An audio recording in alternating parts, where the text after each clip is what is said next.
Всем привет, с вами я, Виктория. А у меня сегодня будет интересная сумочка. Вот таких два кусочка у меня остались от прошлых джинс. Вот такая вот у меня должна была быть ручка длинная и джинсовая, но потом я передумала. Как я уже говорю, я шью вместе с вами, и все в течение работы я думаю, что и как. Вот такие у меня кусочки от предыдущей работы. Это вот тот вот хлопок, который я вам рассказывала. Вот пожилой фрау мне достался мешками. И вот такие вот кусочки, очень много, они собираются от предыдущих работ. Да, вы где-то что-то отрезаете, и, конечно же, я ничего не выкидываю. Вы видели, что я даже самые маленькие кусочки оставляю. Вот так вот я буду их пристрачивать в совершенно хаотичном порядке, потому что я не люблю, когда заранее что-то там придумано, да, расчерчено, нарисовано, и по схеме это делать. Я это делаю от того, как мне хочется, от души. Обрезаю, видите, кусочки, которые лишние, переворачивая, чтобы не отрезать лишнее, да, как граница этого квадратика видно, да, вот так раз вы отрезали. Я применяю вообще абсолютно разные кусочки, не задумываясь, потому что если вы будете думать, тогда это будет дольше, и тогда это будет не так интересно. Я всегда люблю посмотреть, что же получилось. Разные куски, которые у меня остаются от джинса, их надо утилизировать, поэтому я шью их вот что попадается, как говорится, под руку. Если, конечно же, они мне подходят по размеру. Вы можете это сделать и с хлопком. У меня просто джинса очень много.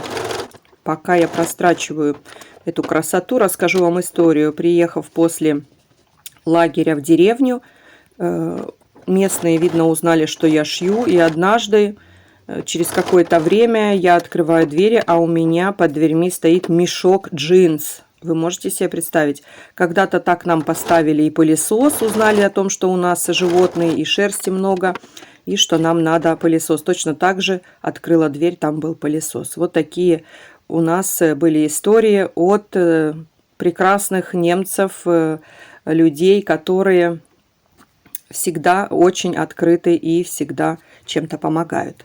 Ну и вот такая у меня красота получилась. Посмотрите, все в хаотичном порядке, никакого порядка нет. А ручечки теперь у меня будут вот такие вот, просто прекрасные. Я их купила на фломаркете, и очень много разного такого продается, да, что людям не нужно. У меня еще есть такие светло-коричневые.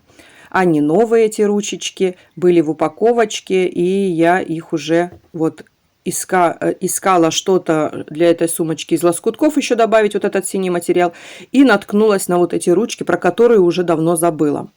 Так у меня всегда. Что-нибудь я куплю, счастливая, потом куда-то положу, и потом через время нахожу.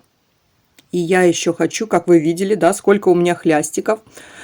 И решила, что и это надо применять, потому что лежать столько хлястиков не должно. Я намечаю вот тут вот, где должны быть эти хлястики. Если вам, конечно же, не нравятся хлястики, вы можете просто джинсовые кусочки такие пошить, да, и у вас получится, может быть, еще красивее, чем у меня.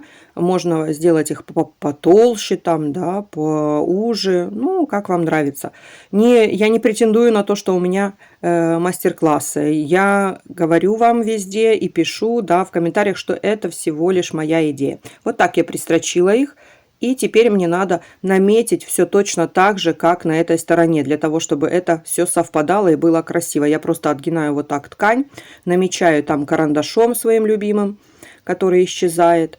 И все три хлястика я наметила, для того, чтобы мне потом было удобно пристрачивать. Также я хочу, чтобы сумочка была объемная, и, как всегда, мои квадратик 3 на 3 уже вот тут вот я нарисовала это.